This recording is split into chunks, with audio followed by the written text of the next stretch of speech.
विद्यार्थी मित्रों, 12th English second language unit 9 में रीड 1 हेडेक के विषय में आज हम चर्चा करेंगे। और यह लेसन आर.के. नारायण द्वारा लिखा गया है। और आर.के. नारायण जो हेडेक के बारे में एक मनोरंजक लेख प्रस्तुत किया है, जिसको हम सिरदर्द के टाइटल से समझेंगे इसको। तो ऐसे एक सामान्य विषय पर उन्होंने किस तरह से अपना व्यंग प्रस्तुत किया है, वो आपको पढ़ने में और सुनने और समझने में अच्छा लगेगा। उनका कहना है कि जो सरदर्द है, यह मानव जाति के ऊपर ईश्वर की तरफ से एक बहुत ही उपयोगी उपहार दिया गया है, क्योंकि वास्तविक जैसे कोई तकलीफ हो, उसके कहने के बदले अगर कोई सिरदर्द की बात कहता है तो लोग उसको आसानी से स्वीकार कर लेते हैं और समझ भी लेते हैं।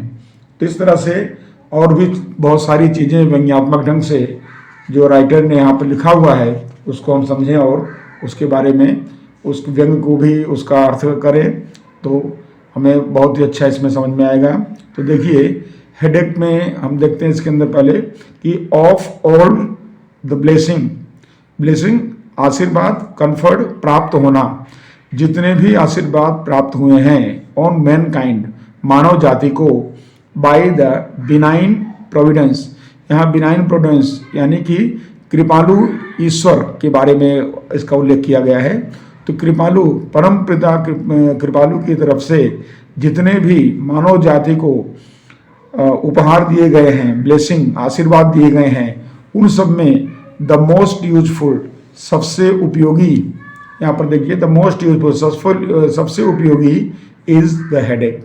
तो सबसे उपयोगी हेडेक है, यानी सर दर्द है। अब इसको उन्होंने उपहार कहा है या आशीर्वाद कहा है, आगे क्यों कहा है आप समझेंगे।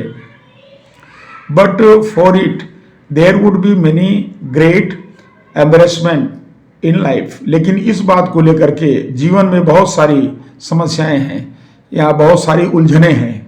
एम्बेरसमेंट उलझन। फैक्चुअल का मतलब होता है एक्चुअल, वास्तव में। Factual explanation are not always either palatable और फीसिबल। यहाँ कहा गया कि जो हकीकत है, वास्तविक जो विषय वस्तु है या वास्तविक जो समस्या है, वह या तो अक्सर उनको स्वीकारा नहीं जाता, पैलेटेबल स्वीकार्य होना, या तो उनको स्वीकारा नहीं जाता है, और या तो वह फेसिबल का मतलब हुआ प्रैक्टिकल व्यवहारिक, या तो वह व्यवहारिक नहीं है, और या तो उनको स्वीकार नहीं किया जाता। इन सच सर्कमस्टेंसेस परिस्थिति, ऐसी परिस्थितियों में headache acts as a sort of password. ऐसे में जो सिरदर्द है वह कार्य करता है एक प्रकार से, सॉर्ट ऑफ एक प्रकार से पासवर्ड की तरह कार्य करता है। कि जैसे हमारा मोबाइल है और उसको हमने बंद किया है, और जब खोलना हो तो पासवर्ड डाले तुरंत खुल जाता है। हमारा लैपटॉप है, पासवर्ड डाले तुरंत खुल जाता है। तो इसी तरह से पासवर्ड की तरह हमारा हेडेक भी है, सिरदर्द भी है, कि जहाँ काम ना निकलता हो वहाँ हम सिरदर्द को अगर हम समझा दें, बता दें, तो हमारा काम ना होने वाला भी हो जाता है। ऐसा इनके कहने का मतलब है राइटर का।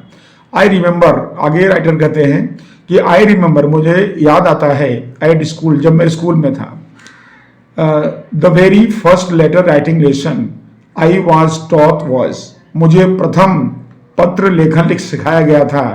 तो जो मुझे पहला पत्र लेखन सिखाया गया था वो इस तरह से था, respected sir, as I am suffering from headache, आदरणीय श्रीमान, क्योंकि मैं सरदर्द से पीड़ित हूँ, आई रिक्वेस्ट यू, मैं आपसे विनती करता हूँ, ग्रांट मी लीव, मुझे छुट्टी देने की कृपा करें। यानी कि छुट्टी देने के लिए जो मुझे पत्र सिखाया गया था उसमें भी सिरदर्द का उल्लेख किया गया था, यानी उसको रीजन बताया गया था।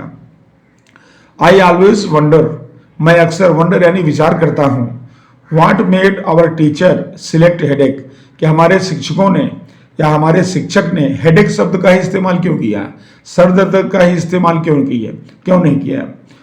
एज एन एक्सक्यूज का मतलब हुआ बहाना, यानी कि जो बहाना बताना था छुट्टी के लिए, उस बहाने के लिए हमारे शिक्षक ने हेडेक का ही इस्तेमाल क्यों किया, ये मैं अक्सर सोचता रहता हूँ।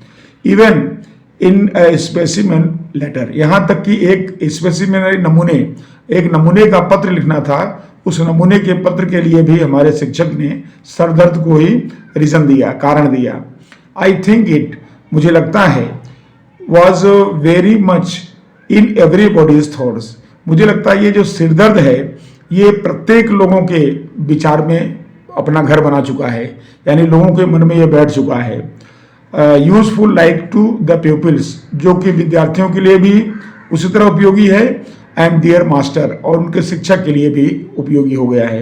तो दोनों पक्षों के लिए यह उपयोगी है, ऐसा मैं सोचता हूँ। फॉर अस, हमारे लिए, अ हेडेक वाज ए बून, हमारे लिए तो सरदर्द एक आशीर्वाद के रूप था। बून यानी आशीर्वाद, आशीर्वाद के रूप में था। We used to have drill after school hours, हमें स्कूल से छूटने के बाद, यहाँ पर ड्रिल यानी एक्सरसाइज, हमें स्कूल से छूटने के बाद एक्सरसाइज करना पड़ता था। Which I still think is an unfair, आज भी मैं उस एक्सरसाइज को बेकार मानता हूँ, फालतू का मानता हूँ। एंड अनडिजायरेबल प्रैक्टिस, और उसको मैं अनिच्छनीय प्रैक्टिस मानता हूँ कि जो स्कूल छूटने के बाद हमको करवाया जाता था। तो आज भी मुझे उस चीज़ से लगाव नहीं है। वी डिसलाइक दिस अवर, हम सब विद्यार्थी इस समय को डिसलाइक करते थे, पसंद नहीं करते थे। On the drill ground almost all appeared to be afflicted, यानी वहाँ पर जब हम लोग पहुँचते थे ड्रिल ग्राउंड में, यानी कि जहाँ पर एक्सरसाइज होना था मैदान में पहुँचते थे, तो सभी लोग बीमार दिखते थे। एफ्लिक्टेड यानी जैसे परेशान हो, त्रसित हो, ग्रस्त हो, तो जैसे सब पर त्रास किया गया हो ऐसे लगते थे। और ऐसा भी कहा जाता था कि वे स्प्लिटिंग हेडेक सर, और सर से रिक्वेस्ट भी करते थे कि सर हमें बहुत ही जोर से, स्प्लिटिंग यानी बहुत तीव्र सिर दर्द है। एंड आवर ड्रिल इंस्ट्रक्टर, और ऐसे में हमारा जो ड्रिल इंस्ट्रक्टर, हमारे जो शिक्षक थे, पुट एन एंड, उन्होंने एक दिन इस बात का अंत ला दिया। टू इट बाय डिक्रिंग, डिक्रिंग यानी ऑर्डर, आदेश, उन्होंने आदेश किया। वन डे, एक दिन, यानी उन्होंने इस बात को अंत लाने के लिए एक दिन उन्होंने आदेश किया हम लोग पर, और उन्होंने कहा कि दो सफरिंग फ्रॉम हेडेक, जो विद्यार्थी जिनको सर में दर्द है, will hold up their arms, वह सभी विद्यार्थी अपना अपना हाथ ऊंचा करें। इट राइज्ड आवर होप्स, और हमने जैसे ही सुना हमारी आशा हमारे अंदर जागृत हुई कि चलो आज हम बच जाएंगे, आज हमको एक्सरसाइज नहीं करना पड़ेगा। बट ही एडेड, लेकिन तुरंत उन्होंने दूसरा शब्द भी, दूसरा वाक्य भी जोड़ा, और उन्होंने कहा कि सिंस, क्योंकि, आई विश टू डिटेन, मैं ऐसे विद्यार्थियों को डिटेन यानी रोकना चाहता हूँ, रोकूंगा यानी them for some special exercises, ऐसे विद्यार्थियों को मैं कुछ विशेष एक्सरसाइज के लिए मैं रोकूंगा। That will cure their headache, और वो एक्सरसाइज जो मैं कराऊंगा उससे उनका सिरदर्द दूर हो जाएगा, सिरदर्द ठीक हो जाएगा। Note one lifted his arm, और जब ऐसी बात कही गई तो किसी भी विद्यार्थी ने अपना हाथ ऊंचा नहीं किया। Eight which the instructor declared, और बाद में जब किसी ने हाथ ऊंचा नहीं किया तो हमारे शिक्षक ने डिक्लेयर किया कि now all of you take off your coats, अब सभी लोग अपने अपने कोट उतार दें। And get through the usual drill, और तैयार हो जाएं अपने सामान्य एक्सरसाइज के लिए। आई एम ग्लेड, हमारे शिक्षक ने यह भी कहा कि आई एम ग्लेड, मुझे खुशी है, टू फाइंड, ये जान करके, that the class is going to exercise in full strength today, आज हमारा जो क्लास है पूरी संख्या में, भरपूर संख्या में आज एक्सरसाइज करने की तैयारी में है या एक्सरसाइज करने जा रहा है। ये बात की मुझे खुशी है कि किसी के सिर में दर्द नहीं है। तो आपने देखा कि सिर दर्द के बहाने को शिक्षक ने किस तरह से उसे, मतलब लोगों में से या उस भ्रम को निकाल दिया। Headache gives us the sufferer a touch of importance, जो हेडेक होता है या सिरदर्द होता है वह पीड़ित को, यानी जिसको सिरदर्द होता है उसे गौरव प्रदान करता है, उसे महत्वपूर्ण व्यक्ति के रूप में दर्शाता है, यानी गौरव, उसके गौरवान्वित करता है। All other x sounds crude, जितने भी दर्द होते हैं, एक यानी दर्द, जितने भी दर्द होते हैं वह सभी कैसे होते हैं, क्रूड यानी सभी तकलीफदायक होते हैं, सभी से कष्ट होता है, कोई भी दर्द हो। एंड साइकोलॉजिकल और मानसिक भी होते हैं। And sensitive people would not mention them, लेकिन जो संवेदनशील व्यक्ति हैं वह उस दर्द को मेंशन नहीं कर पाते हैं, समझा नहीं पाते हैं। No other element can be so openly mentioned, ऐसा कोई भी एलिमेंट यानी रोग, डिसीज, ऐसा कोई भी रोग नहीं है कि जिसको ओपनली खुले तौर पर मेंशन समझाया जा सके विथ इम्प्यूनिटी। इम्प्यूनिटी यानी सजा से बचने के लिए, कोई सजा हो रही हो या किसी तरह का पनिशमेंट होने वाला हो, उससे बचना हो, तो कोई भी ऐसा अपने पास बीमारी नहीं है कि जिसको ओपनली बता कह करके और बच जाया जाए, ऐसा कोई भी नहीं है सिर दर्द के अलावा। You could mention headache in the most एलिजेंट social gathering, आप कई बार सामाजिक प्रसंगों के अंदर जो है आप हेडेक को या सर दर्द को आप मेंशन कर सकते हैं, समझा सकते हैं। भले वहां पर लोग प्रसंग में आप नहीं जा पा रहे हैं या वहां भी आप अपने आपको बहाने से टालना चाहते हो, तो हेडेक को मेंशन कर सकते हैं आप in the most element social gathering यानी सामाजिक प्रसंगों में। And no one would be shocked by it, और वहां कोई भी किसी को भी आघात नहीं लगेगा, शॉक्ड यानी आघात, किसी को भी आघात नहीं लगेगा कि आपको सिर दर्द है, सब उसको सामान्य मान लेंगे और आपको जहां भी जाना हो, आपको जिस तरह बचना हो आप बच सकते हैं। The only expression which is superior to headache is indisposition, अब अगर सर दर्द से बड़ा या सर दर्द से सुपीरियर अगर कोई है तो वो है इंडिस्पोजिशन। इंडिस्पोजिशन का मतलब हुआ अस्वस्थता, सामान्य अस्वस्थ व्यक्ति हो तो उसको कहते हैं इंडिस्पोजिशन। Whenever I see that word, I wonder what is exactly means, जब मैं इस शब्द को देखता हूं कि इंडिस्पोजिशन शब्द का उपयोग किया गया है या अस्वस्थ शब्द का उपयोग किया गया है, तो मैं विचार करता हूं कि एग्जैक्टली इसका मतलब क्या होता है। It is one of those curious words, और यह उन क्यूरियस यानी जिज्ञासु, जिसमें हमें जानने की जिज्ञासा हो, ऐसे शब्दों में से एक है। लाइक यहाँ पर शब्द दिया है इसके अंदर इन एनिटी, यहाँ इन एनिटी शब्द है जिसको बोलते हैं मूर्खतापूर्ण, यानी मूर्खतापूर्ण अर्थ को बताने के लिए इसका उपयोग किया गया है कि जिसका अर्थ होता है मूर्खतापूर्ण। विच एज नो एनिटी, जिसका कोई मतलब नहीं होता है। जैसे आप एक स्वीट है, मिठाई है, गुलाब जामुन। अब गुलाब जामुन जब हम मतलब खाते हैं या उसको हम देखते हैं तो न उसमें गुलाब होता है न जामुन होता है, लेकिन उसका नाम क्या रखा जाता है, गुलाब जामुन। तो ऐसा आप बता रहे हैं कि बकवास की चीज है, यानी मूर्खतापूर्ण चीज है। Which do not necessarily mean the opposite without the in, कि इंग्लिश में हर शब्द के शुरुआत में इन लगे तो अपोजिट नहीं हो जाता है, क्योंकि ज्यादातर आप देखते हैं जैसे कंप्लीट है तो उसको आप इनकम्प्लीट कहें, तो कंप्लीट यानी पूर्ण और इनकम्प्लीट यानी अपूर्ण। तो यहां पर क्या हो गया कि इन लगाने से अपोजिट हो गया, तो लेखक ये कहना चाहता है। यू कैन नोट से, आप नहीं कर सकते हैं कि owing to disposition I am not taking the medicine, यानी मैं स्वस्थ होने के कारण मैंने दवा नहीं लिया। अगर आप ऐसा कहेंगे तो लोग आपको मूर्ख समझेंगे, भाई जब स्वस्थ हो तो दवा लेने की क्या जरूरत है। बल्कि आपको क्या करना पड़ेगा, वेयर एज, यहां पर उसके शब्द यूज करना है कि where as you can say, आप कह सकते हैं ओविंग टू इंडिस्पोजिशन, यानी अस्वस्थ होने के कारण आई कॉल्ड इन, मैं बुलाया या मैं बुलाता हूं द डॉक्टर को, जब मैं अस्वस्थ होता हूं तब मैं डॉक्टर को बुलाता हूं, आप ऐसा कह सकते हैं। व्हाट एग्जैक्टली इज दिस इंडिस्पोजिशन, अब फिर से वही प्रश्न खड़ा होता है कि यह अस्वस्थता या अस्वस्थ होना क्या है। I have never been able to understand it, मैं आज तक कभी भी इस चीज को समझने में समर्थ नहीं रहा। एक्सेप्ट, सिवाय के या केवल, that the sounds very well in press notes, ये जो अस्वस्थ शब्द है ये कहाँ अच्छा लगता है, प्रेस नोट में अगर छपा है तो मुझे समझ में आता है। और men to gathering to which they have been invited, या कोई व्यक्ति है, एक मिनट यहाँ पर, that it sounds very well press note, और हेल्थ बुलेटिन, या किसी जो बड़े लोग होते हैं जैसे माननीय लोग, अगर वह कोई बीमार हुए तो उनके बारे में हेल्थ बुलेटिन आता है, तो उनके स्वस्थता के बारे में बात की जाती है, तो वहां इसका उपयोग किया जाता है। और इन मैसेजेस फ्रॉम एमिनेंट, एमिनेंट का मतलब हुआ विशेष व्यक्ति, तो कोई विशेष व्यक्ति है उसको मैसेज देना हो to gathering to which they have been invited, किसी प्रसंग में उसे आमंत्रित किया गया हो और वह व्यक्ति वहां पहुंच ना पाया हो, तो उसके लिए यह शब्द इस्तेमाल किया जाता है।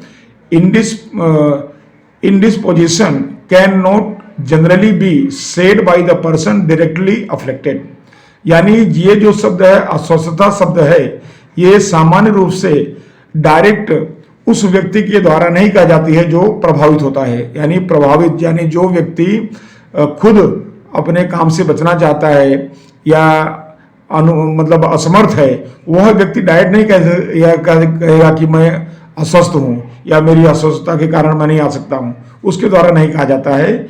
It does not sound very well, क्योंकि अच्छा नहीं लगता है अगर खुद कहे तो। For anyone to write directly, यानी कि कोई व्यक्ति अगर खुद कहे अगर अपनी बात अस्वस्थता को, तो शायद वो उसको अच्छा नहीं लगता है, बल्कि ओविंग टू इंडिस्पोजिशन उसको लिखा जाता है उसके बदले में कि I am not attending your meeting, यानी कि अस्वस्थता के कारण मैं आपकी मीटिंग को अटेंड करने में असमर्थ हूं। इट साउंड्स अनकन्विंसिंग, क्योंकि यह असुविधाजनक लगता है, किसी को विश्वास नहीं होता है आदमी झूठ बोल रहा है, ऐसा कई बार लगता है। तो it sounds better in the third person, ये बात अगर कहनी हो इनडिस्पोजिशन की, अस्वस्थता की, तो तीसरे व्यक्ति के द्वारा बात कही जाए तो अच्छी लगती है।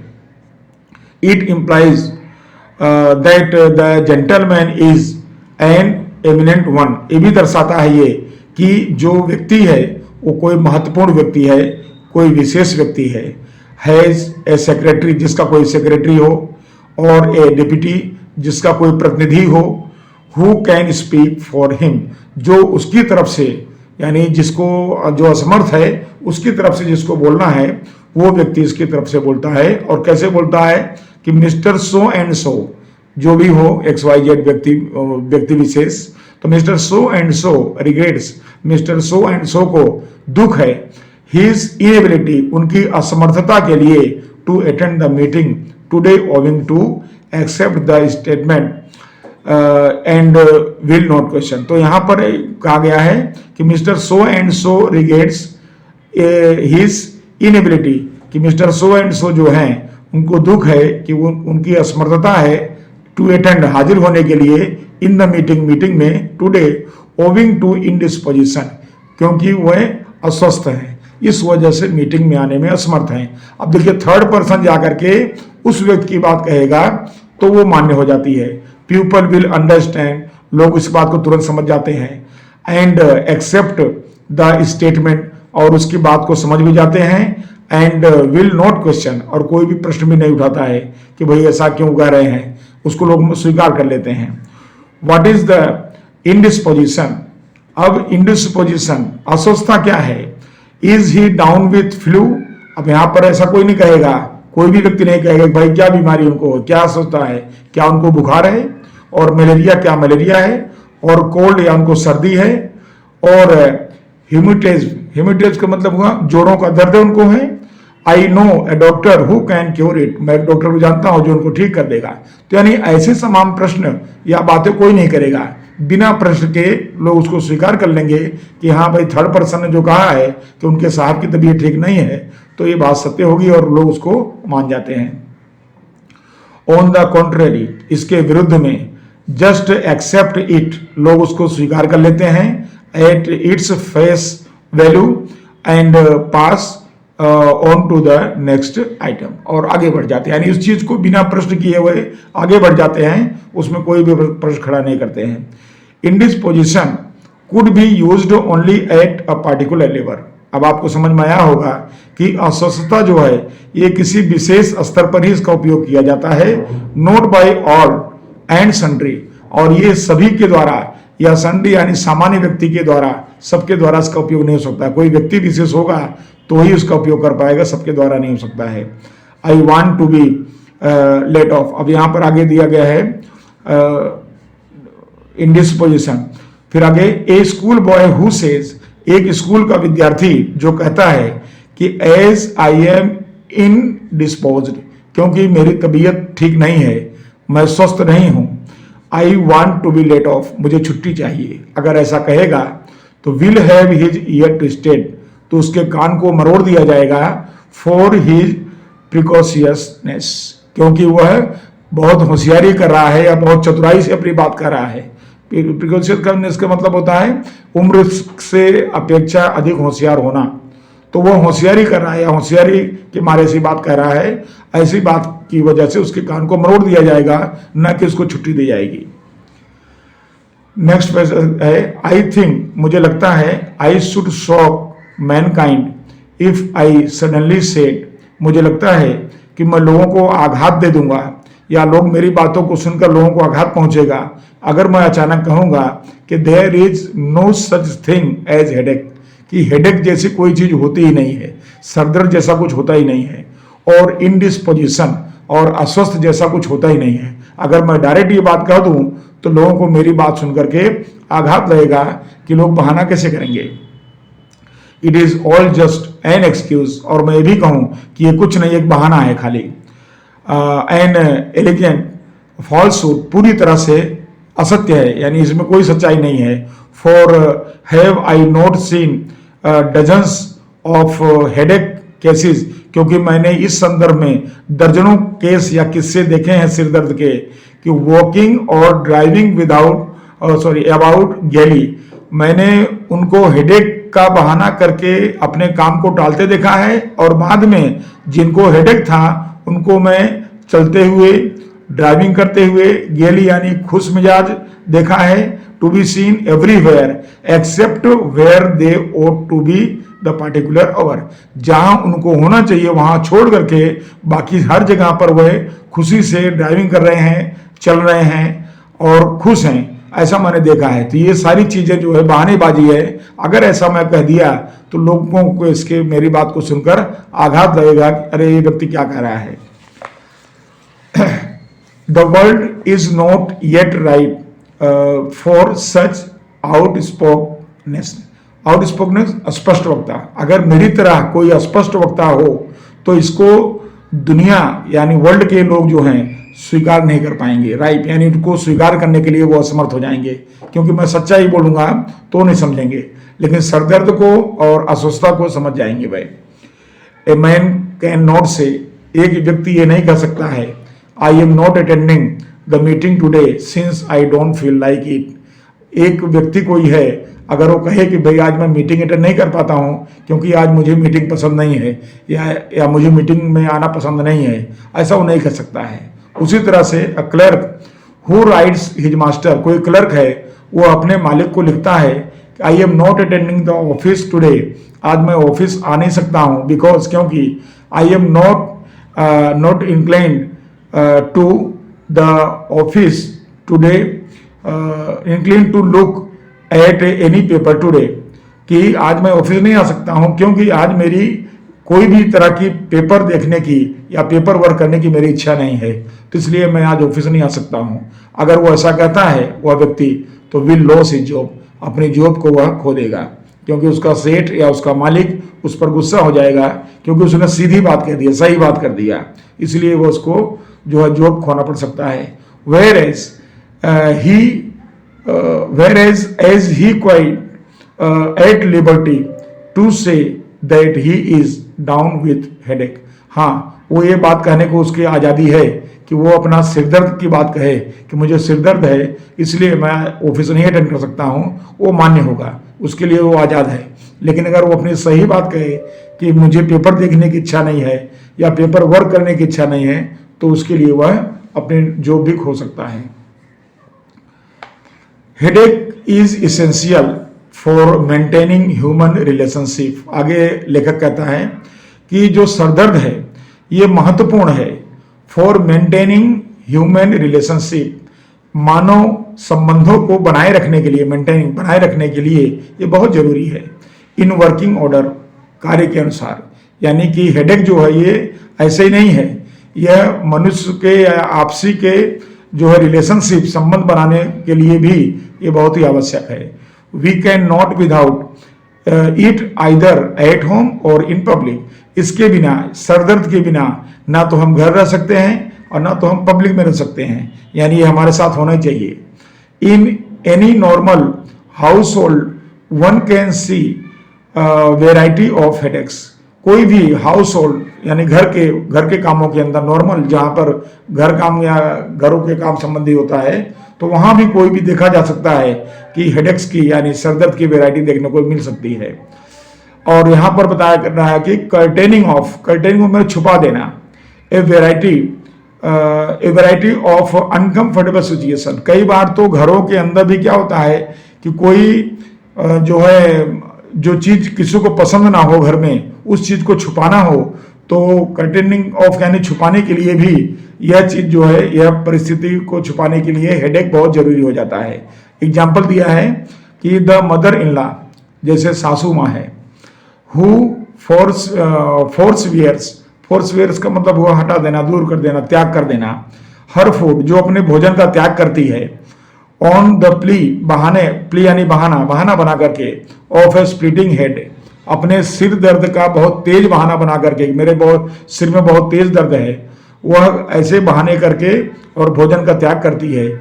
Is clearly not on the best of terms, तो वह उस अपने चीज को क्लेरिफाई उसको नहीं करना है कि क्यों नहीं खाना, खाली उसने कह दिया कि मेरे सिर में दर्द है, बस बात वहीं पूरी हो गई।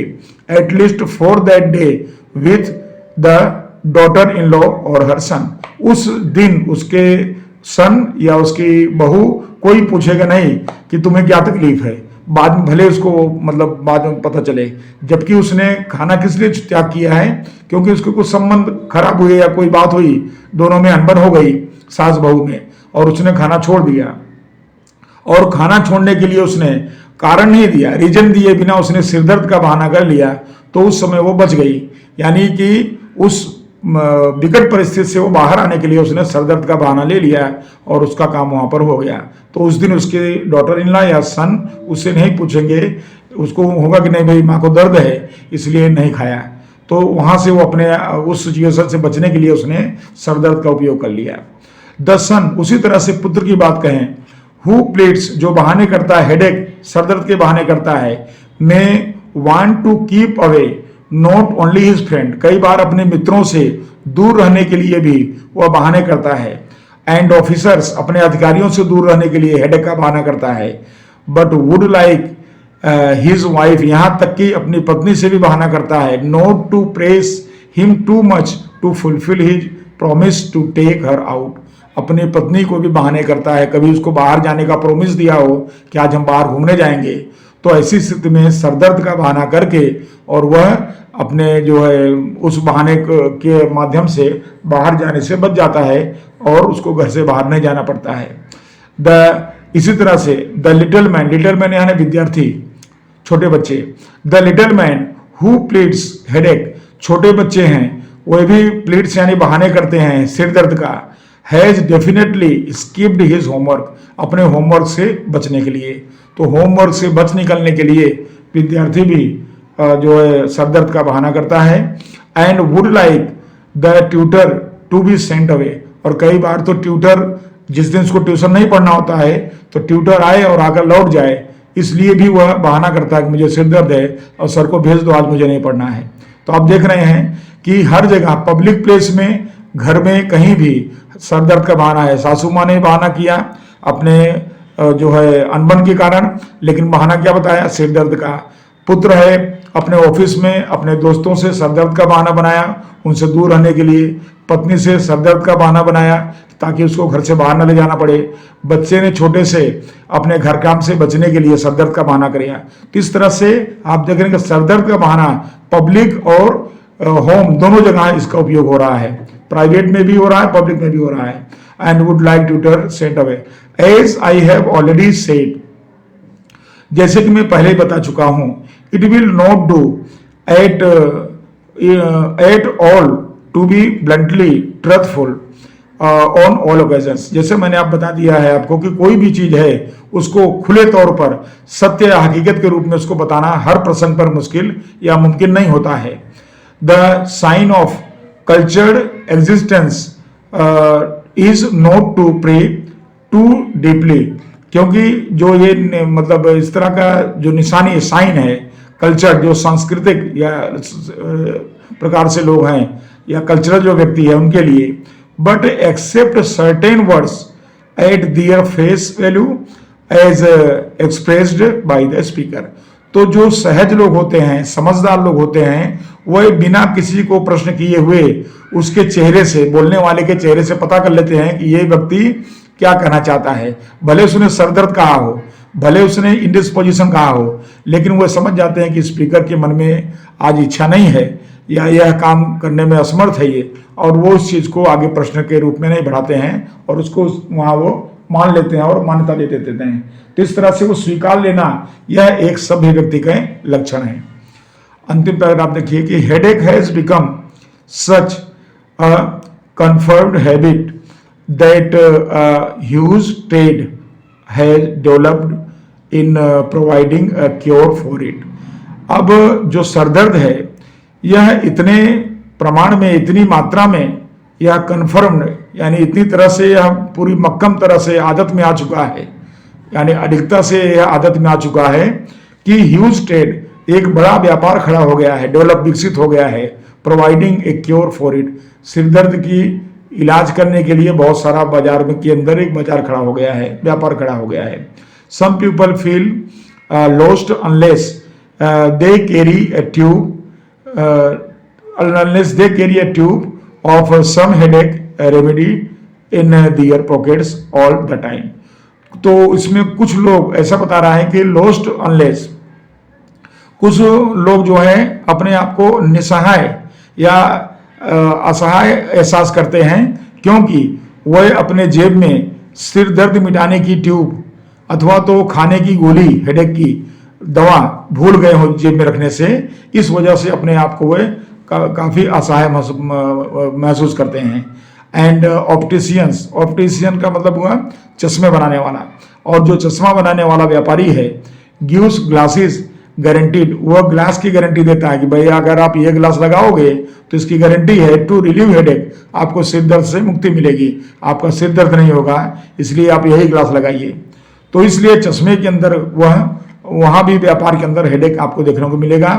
दीज आर इंस्टेंसेस, ये सारे उदाहरण हैं, टू शो बताते हैं that mankind easily begins to believe in myths. यहाँ पर मिथ्स का मतलब हुआ झूठी कहानियां।